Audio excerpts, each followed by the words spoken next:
अरे अंजू, उठ जा, सुबह के 8 बज रहे हैं।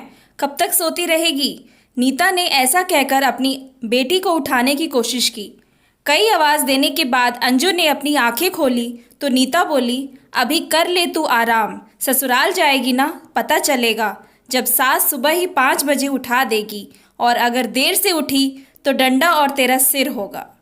अंजू बोली, ओहो माँ, आप भी सुबह से ही शुरू हो जाती हो सास का किस्सा लेकर। मैं क्या अभी ससुराल जा रही हूँ? अभी तो पढ़ ही रही हूँ। 10 साल पड़े हैं अभी ससुराल जाने के। अंजू की बात सुनकर नीता बोली, ऐसी जबान जोरी अपनी सास से करेगी ना तो जुबान ही खींच लेगी वो तेरी। माँ पर ही जोर चलता है तुम्हारा। अब अंजू झुंझुलाकर उठ ही गई। उठते ही नीता से बोली, मैं फ्रेश होकर आती हूँ, आप इतने चाय नाश्ता बना दो। नीता रसोई में चाय नाश्ता बनाने चली गई। थोड़ी सी देर में अंजू भी तैयार होकर आ गई। अंजू को देखते ही नीता बोली, क्या हुआ, ऐसे ही मुंह चुपड़ आई और तैयार हो गई? अंजू बोली, हाँ, आज मेरा नहाने का मन नहीं था, पर अब इसे इतना बड़ा इशू ना बना लेना।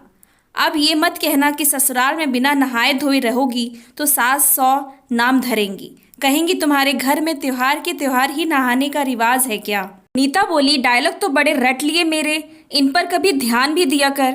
चल अच्छा, आ जा, नाश्ता कर ले। पराठे और टिंडे की सब्जी बनाई है। टिंडे का नाम सुनते ही अंजू किलस गई और बोली, मुझे नहीं करना टिंडे से नाश्ता, इससे तो भूखी भली। नीता बोली, चल तेरे लिए मैगी बना देती हूँ, लेकिन ससुराल में सास नखरे नहीं उठाएगी तेरे, जो बना होगा वो चुपचाप ही खाना पड़ेगा। अंजू बोली, तब की तब देखी जाएगी, अब आप तो बना दो। मैगी खाकर अंजू अपनी स्टडी में चली गई। 3-1 घंटे बाद जब अंजू स्टडी से उठकर आई तो अपनी पसंद के गाने स्पीकर लगाकर सुनने लगी। अभी थोड़ी देर ही हुई थी कि नीता शोर मचाती हुई आ गई। अरे आवाज़ कम कर, क्या पान की दुकान की तरफ फुल वॉल्यूम पर गाने सुन रही है? आस पड़ोस वाले भी क्या सोचते होंगे?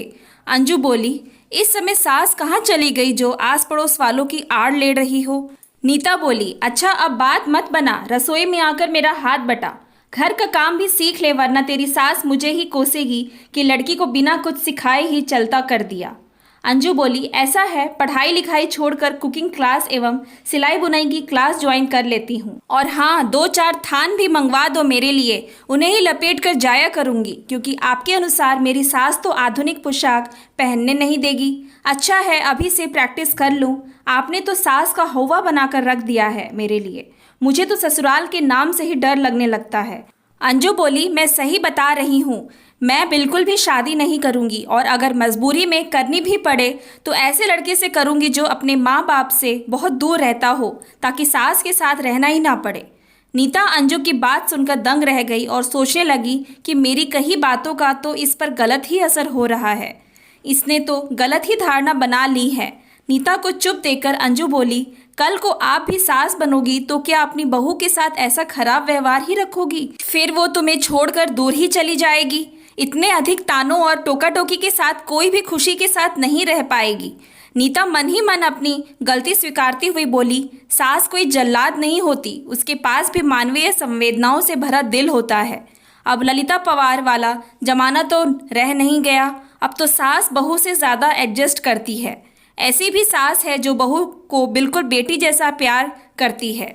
अंजू को यकीन ही नहीं आ रहा था कि उसकी कही बात से पासा ही पलट जाएगा, पर वो अब मन ही मन बहुत खुश थी, क्योंकि अब सास के नाम पर उसका मानसिक शोषण बंद हो जाएगा। Thanks for watching, please like and subscribe my channel.